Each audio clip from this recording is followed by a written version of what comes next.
वंदे मातरम दर्शकों, जैसे कि आपको पता है वर्तमान युग है वो तकनीक यानी टेक्नोलॉजी का युग है। और इस युग में सभी वर्तमान जो भी युवा साथी या जो भी है पढ़े लिखे व्यक्ति है, किसी न किसी रूप में टेक्नोलॉजी का इस्तेमाल करते हैं। और ख़ास करके जो कंप्यूटर है, मोबाइल है, इंटरनेट, इसके अलावा ATM, debit card, credit card, net banking वगैरह विभिन्न प्रकार की जो भी ऑनलाइन सर्विसेज है उसका उपयोग करते हैं।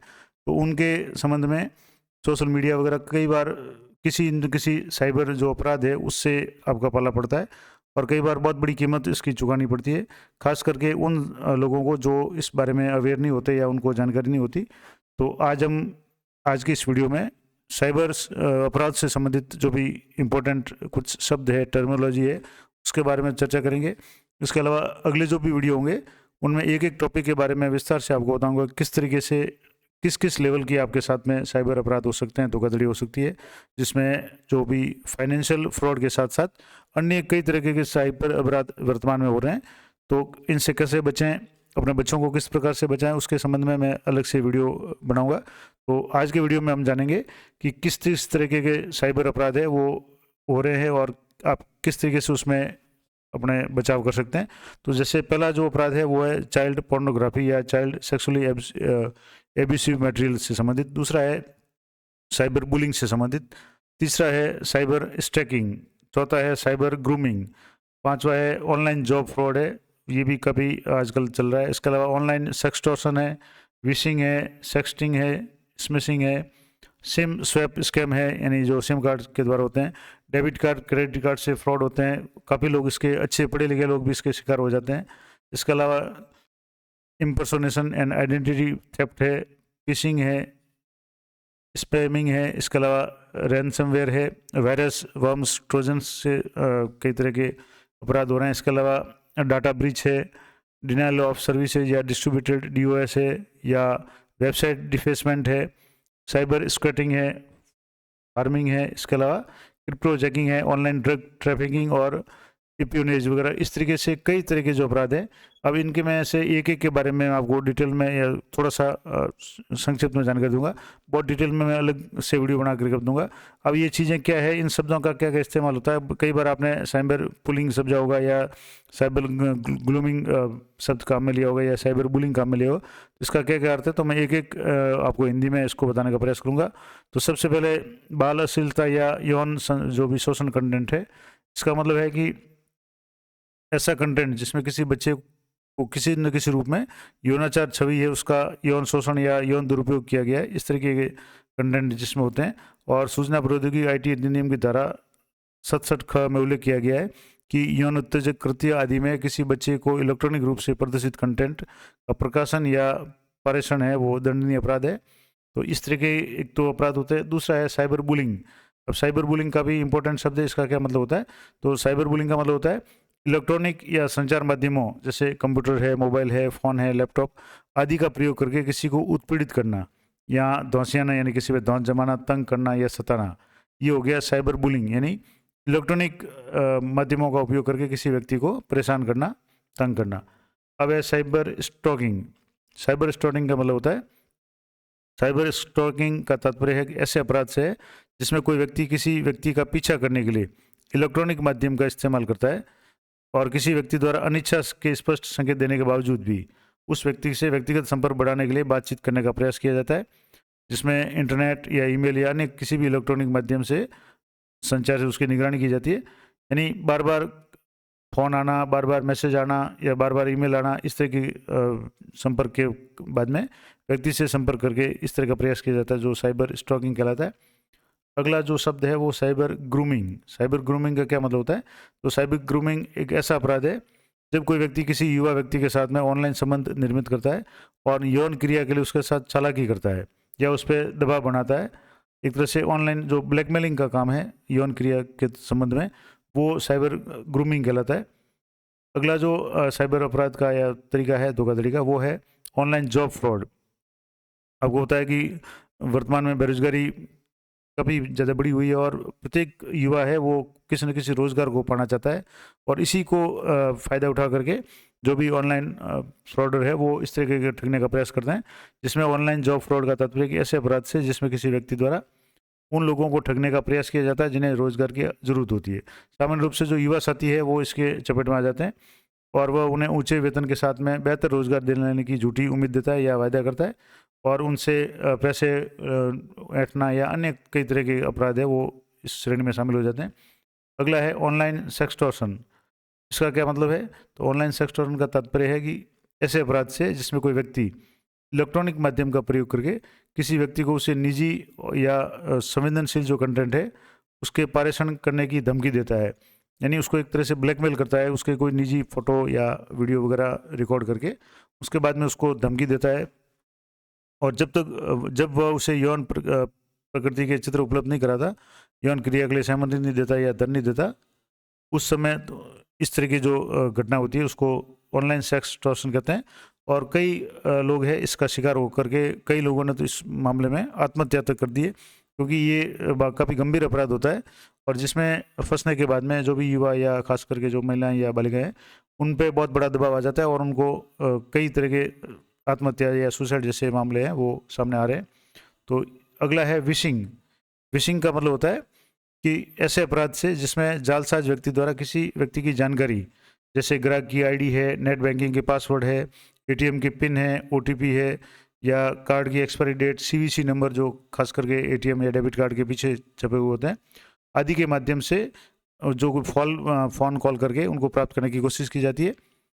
तो इससे भी क्या होता है कि आपने जो भी जानकारी है एटीएम पिन वगैरह से गोपनीय जानकारी प्राप्त करके आपके साथ में फ्रॉड हो सकता है और ख़ास करके ये आर्थिक अपराध इसमें बहुत ज़्यादा होते हैं इसमें विशिंग में। अगला है सेक्सटिंग। सेक्सटिंग का तात्पर्य है कि ऐसे अपराध से जिसमें सामान्यतः मोबाइल फ़ोन द्वारा यौन क्रिया दर्शाने वाला चित्र है, डिजिटल चित्र है, वीडियो है या पाठ संदेश या ईमेल है भेजने आदि का कृत्य किया जाता है। तो ये भी एक तरह से साइबर अपराध है और इसमें भी कई लोग हैं वो इसमें फंस जाते हैं। अगला है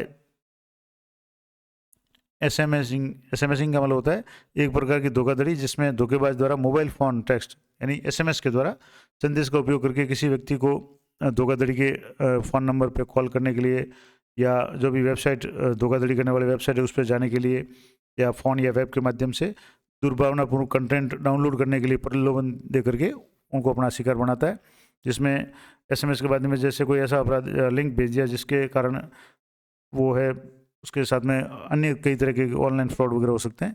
तो ये है। अगला है सिम स्वैप स्कैम।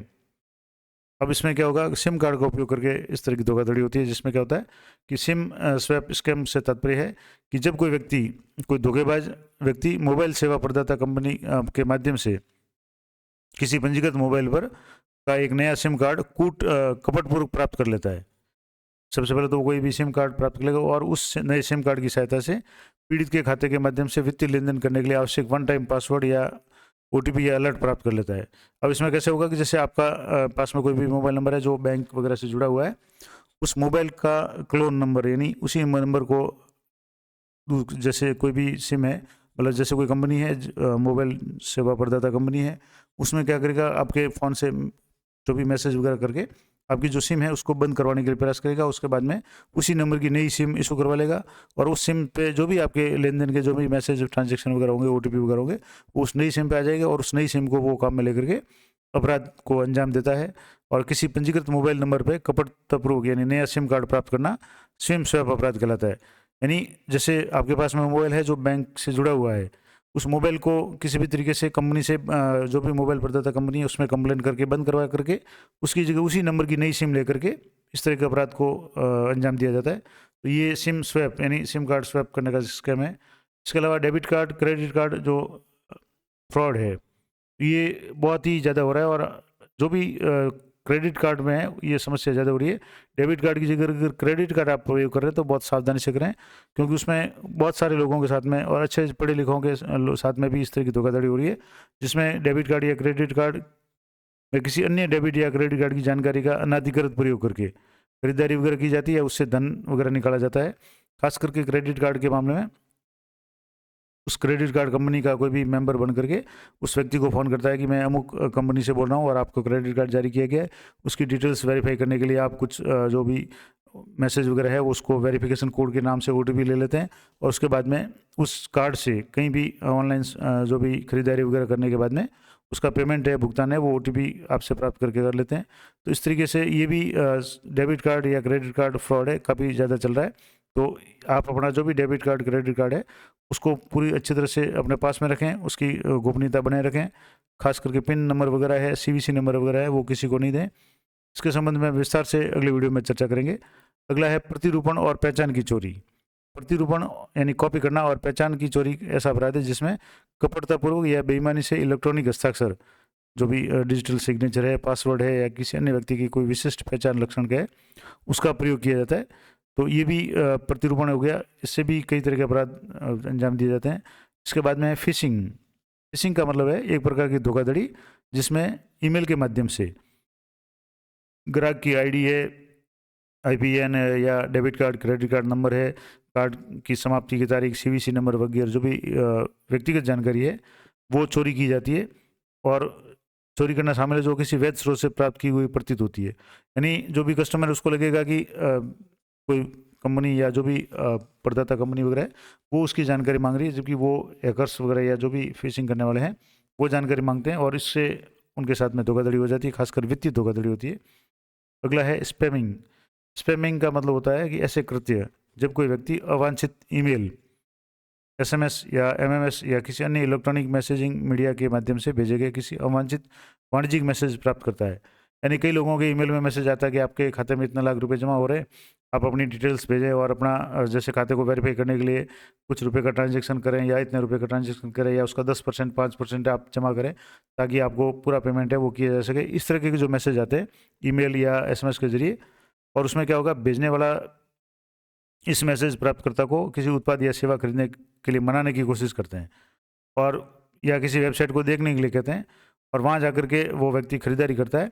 और ख़रीदारी करते समय वो अपने डेबिट कार्ड क्रेडिट कार्ड या बैंक खाते की डिटेल्स वगैरह है वो वहाँ एंटर करता है और उस डिटेल को वो जो भी हैकर्स वगैरह है वो पता कर लेते हैं और उसके आधार पे उसके खाते में से पैसे वगैरह निकाल लेते हैं। तो ये स्पैमिंग हो गया, यानी अवांछित ईमेल वगैरह के माध्यम से कोई भी लिंक या इस तरह का जो वेबसाइट का लिंक भेजा जाता है जहाँ से आपकी जानकारी है, डाटा है, वो चोरी कर दिया जाता है। अगला है रैम्सवेयर। रैम्सवेयर का मतलब होता है एक प्रकार का कंप्यूटर मालवेयर है। मालवेयर का मतलब हो गया कि एक तरह से वायरस है कंप्यूटर का जो डेस्कटॉप, मोबाइल, लैपटॉप, फोन जो या जो भी संचार उपकरण है उसकी फाइल या स्टोरेज मीडिया के डाटा को या सूचना को बंधक के रूप में रखने के लिए इनक्रिप्ट करता है। यानी वो डाटा एक तरह से चोरी करता है और पीड़ित व्यक्ति से अपने डिवाइस को डिस्क्रिप्ट करने के लिए मांगी गई रकम का भुगतान करने के लिए कहा जाता है। यानी एक तरह से आपका जो भी मोबाइल है या लैपटॉप है, कंप्यूटर है, उसका डाटा है एक तरह से हैक कर लेता है और उसके बाद में आपसे पैसे मांगे जाते हैं। अगला है वायरस, वार्म्स या ट्रोजन। तो कंप्यूटर वायरस आपके कंप्यूटर में प्रवेश करने और आपकी फाइल डेटा को नुकसान पहुंचाने या परिवर्तित करने वाले प्रोग्राम है जो अपनी प्रतिकृति बना लेते हैं, यानी अपनी कॉपी बना लेते हैं। तो ये वायरस, कंप्यूटर वायरस से भी आपका जो कंप्यूटर प्रभावित हो जाता है और ख़ास करके मोबाइल में आपकी जो अगर कोई गोपनीय जानकारी है तो उसको वो प्राप्त कर लेते हैं। और वार्म्स है वो दुर्भावनापूर्ण प्रोग्राम होते हैं जो स्थानीय ड्राइव, यानी जो लोकल ड्राइव या जैसे पेन ड्राइव वगैरह ये इसमें या नेटवर्क शेयर आदि है आदि पर बार बार स्वयं की प्रतियां बना देते हैं। अगला है ट्रोजन हॉर्स। तो ट्रोजन हॉर्स क्या है, ये कोई वायरस नहीं होता, ये एक विनाशकारी प्रोग्राम होता है जो एक वास्तविक एप्लीकेशन के रूप में दिखता है। और वायरस के विपरीत ट्रोजन हॉर्स स्वयं को दोहराते नहीं हैं, लेकिन ये हानिकारक हो सकते हैं। ट्रोजन आपके वायरस में एक बैकडोर एंट्री खोलते हैं और जो दुर्भावनापूर्ण प्रयोगता या प्रोग्राम को आपके सिस्टम तक एक्सेस प्रदान करता है और आपको पता ही नहीं चलता और आपकी जो भी गोपनीय जानकारी या व्यक्तिगत जानकारी है वो चोरी हो जाती है। तो एक कोशिश ये भी करें कि आपकी जो भी बहुत ज़्यादा गोपनीय जानकारी वगैरह हो वो कंप्यूटर वगैरह में भी नहीं रखें, आपके जो भी डायरी वगैरह है उसमें रखें। ऑनलाइन जो भी सिस्टम जिस पे भी आप ऑनलाइन काम कर रहे हैं उसमें गोपनीय जानकारी कम से कम रखने का प्रयास करें। अगला जो साइबर अपराध का प्रकार है वो है डेटा ब्रीच। अब डेटा ब्रीच का मतलब होता है कि उस कृत्य से जिसके द्वारा मंजूरी प्राप्त किए बिना जानकारी एक्सेस की जाती है, यानी सामने वाले को पता नहीं होता उसकी जानकारी है वो ले ली जाती है। अगला है सेवा से मना करना या distributed denial of services, DOS। तो सेवाओं से इनकार करने का तात्पर्य है कि ऐसे अटैक्स है जिसमें किसी मालिक या किसी अन्य व्यक्ति को जो कंप्यूटर या कंप्यूटर सिस्टम या कंप्यूटर नेटवर्क का प्रभारी है की अनुमति के बिना कंप्यूटर संसाधन तक एक्सेस करने से मना किया जाता है। और distributed denial of service attack द्वारा किसी ऑनलाइन सेवा को कई स्रोतों से ट्रैफिक के एक साथ रोक करके उपलब्ध होने से रोका जाता है। अगला है वेबसाइट डिफेसमेंट। अब ये क्या होता है, वेबसाइट डिफेसमेंट का मतलब होता है कि किसी वेबसाइट का विजुअल या दिखावटी रूप करना, यानी आपको लगेगा कि वेबसाइट वास्तविक है जबकि वो वेबसाइट फर्जी होती है। बिल्कुल जो असली वेबसाइट होती है उसी की तरह उस वेबसाइट को बना लिया जाता है, और आपको जब उस वेबसाइट पे आप जैसे ही लॉगिन वगैरह करते हैं या सर्फिंग करते हैं तो आपकी जो भी गोपनीय जानकारी वगैरह होती है वो ले ली जाती है। अब जैसे वेबसाइट डिफेसमेंट किसी वेबसाइट का विजुअल रूप या दिखावटी को बदलने या इसे बेकार कर देने से आशय से किया गया एक अटैक है, यानी जो साइट है एक तरह से हैक हो जाती है उस साइट को, और अटैक करने वाला व्यक्ति असभ्य, शत्रुतापूर्ण या असली चित्र, वीडियो वगैरह पोस्ट कर सकता है। यानी एक तरह से पूरी जो वेबसाइट है उसको हैक कर लिया जाता है। कई बार अखबार वगैरह में आता है कि इस डिपार्टमेंट की वेबसाइट को हैक कर लिया गया, हैकर के द्वारा इतने घंटे तक वेबसाइट है वो हैक रही। तो इस तरह की जो भी घटना है उसको वेबसाइट डिफेसमेंट कहते हैं। अगला है साइबर स्टॉकिंग। साइबर स्टॉकिंग का मतलब है कि किसी अन्य व्यक्ति से संबंधित ट्रेडमार्क की साख से लाभ कमाने का आशय से एक डोमेन नाम का पंजीकरण करने, तस्करी का प्रयोग करने से संबंधित करती है। यानी खास करके ये भी वित्तीय धोखाधड़ी से संबंधित है, जिसमें किसी अन्य व्यक्ति की जो भी साख है उसको काम में लेते हैं। अगला है फार्मिंग। फार्मिंग एक ऐसा साइबर अटैक है जिसका उद्देश्य किसी वेबसाइट के ट्रैफिक को दूसरी फर्जी वेबसाइट पे पुनर्निर्देशित करना है। यानी कोई वेबसाइट है जिस पे कोई भी व्यक्ति या लोग है वो सर्फिंग करते हैं, तो उस समय उसकी जो भी ट्रैफिक को किसी दूसरी फर्जी वेबसाइट उससे मिलती जुलती वेबसाइट पे ट्रांसफ़र कर लिया जाता है और उससे जो भी गोपनीय जानकारी वगैरह है वो प्राप्त कर ली जाती है। अगला है क्रिप्टो जैकिंग।